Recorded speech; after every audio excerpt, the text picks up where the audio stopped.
আসলে ভাইয়াকে নিয়ে অনেক প্যারা ফিল করতেছি, তাই আমি চাইতেছি একা চালানোর জন্য। হ্যাঁ, বাট আস্তে আস্তে চালাবো। ওকে, আমি আসি, পিছনে যাবো। রেডি? আস্তে আস্তে পিক আপ দিবা, ক্লাস ছাড়বা। তুমি ক্লাস ছাড়ো না।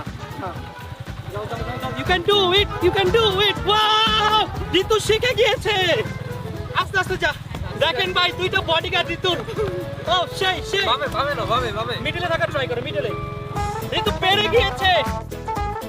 তো বলো, তোমার কেমন লাগতেছে? তোমাকে যে বাইক চালানো শিখাইলাম, অনেক ভালো লাগতেছে। একটু মিডলে আসো, নাহলে পানিতে চলে আরে যাবে। না, আমার ক্যামেরাম্যানের লেগে অনেক ভয় লাগে। আমার একটা মাত্র ক্যামেরাম্যান, এটা যদি কিছু হয়ে যায়, রবিন মামা আমারে বাঁচিয়ে আমি মরে যেতে চাই। আরে আছে পিছনে দুইজন। ম্যারাথন রেস করতেছি। তারপরে কইছো, ওই জঙ্গলে যাচ্ছে। আরে জঙ্গলে যাইতেছি না, গাইস, আমার একদিনে বাইক আমি জীবনও শিখতে পারবো না। গাড়ি এটা থেকে অনেকটা বেটার। তো এখন